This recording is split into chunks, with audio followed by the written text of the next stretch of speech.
In this video, we'll discuss about switch your perspective. Oftentimes, people feel that their focus is not under their control. You may have had the same suspicions about yourself. But the truth is that what you focus on is what you experience. If you spend too much time focusing on things you don't need, your mind gets caught in a web. You try to multitask, switch from one thing to the next, or simply end up putting things off. And with time, it becomes hard to break out of the habit of switching and being distracted all the time.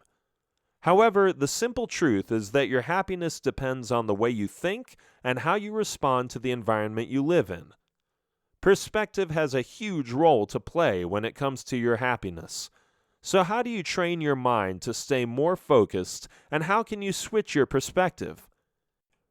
Here are some steps you can take to do so. Stay with one thing at a time. Too many people are guilty of doing too many things at the same time. When you demand your attention to jump from one thing to another, you will have a busy, fractured, and most likely unproductive day. Switching tasks frequently requires a supreme level of functioning, meaning that you have to use a lot of brain power and energy even before you start a task. No wonder it ends up draining your effectiveness. Zen teaches you to do the exact opposite. With Zen habits in your life, you will choose a task that needs doing and then stick with it. A good starting point may be to ask why this particular task is important for you. If you can give yourself a good enough reason why this task means more than others, then that's where you need to start. As you start the task, shift all your attention to it. Shut out any distractions and clear your mind. Don't think about or start doing something else until you have finished what you started. Train yourself to focus on the task at hand and resist the urge to look elsewhere. This practice will keep you steadily grounded in the present and let you give your best to whatever task you choose to do. This rule is applicable to even the most simple of things. For instance, when you eat, just eat. When you pour water, just do that. When you go walking, just walk. In instances where you may have to move on to something else, at least put away the unfinished task to return to later. Taking it slow in this way doesn't mean you're being lazy. What it does mean is that you're doing it right. You may be doing less, but you're doing it well.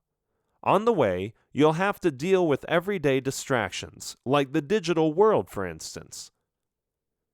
In fact, there is now a lot of research pointing to the fact that digital distractions are making people not only dumb, but also twitchy.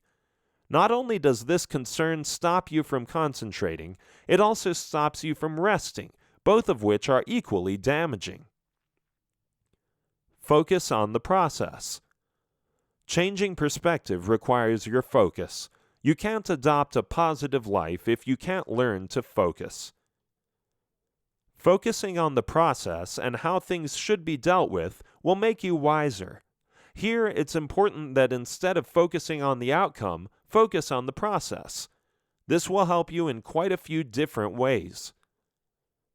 For instance, focusing on the process will eliminate external factors.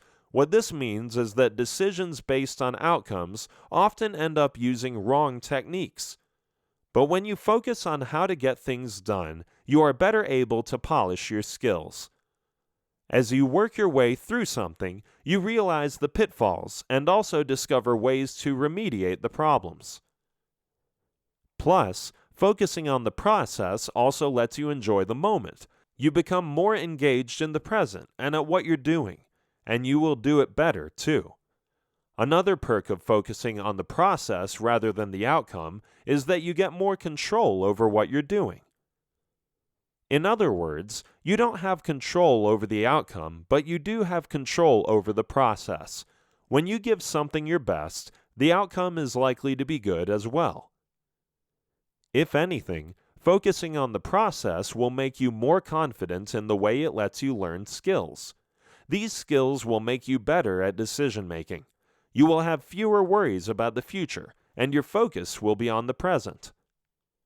To better focus on the process, engage in only one thing at a time. Do the work slowly and deliberately. This doesn't mean lazily, only that you need to take your time and move purposefully. When doing so, make your actions deliberate instead of random. There is also a need to put space between things. What this means is that try not to schedule things too close together, but leave some gaps in between. This will give you a more relaxed structure to work with. It will also provide some wiggle room if one task takes longer than expected. The whole point of Zen is to enjoy what you're doing, so try not to rush through your life. Don't rationalize. Rationalization is defined as something where you apparently come up with rational explanations for certain behaviors.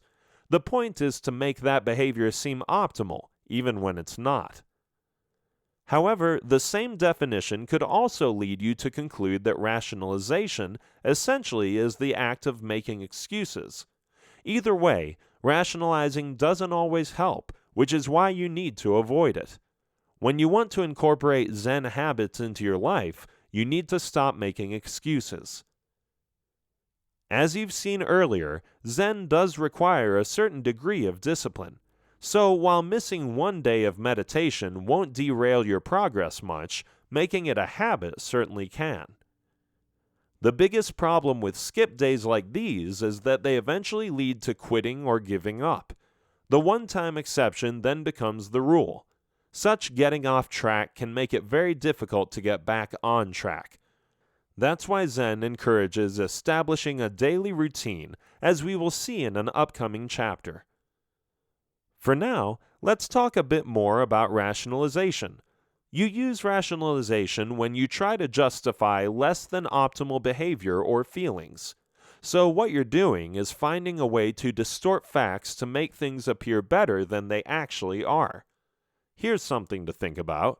You say you're going to follow a diet plan, but that only lasts the first 3 days.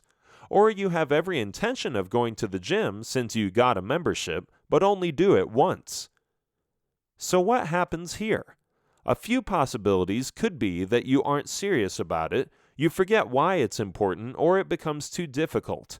You may also give up in disappointment, or you start to rationalize. When something becomes difficult, your mind rationalizes, telling you it's okay if you skip something once, or it's okay to have just one more since you worked so hard for it. While this may all sound reasonable, it starts to sabotage your plans. And once you start believing these rationalizations, sticking to anything becomes next to impossible.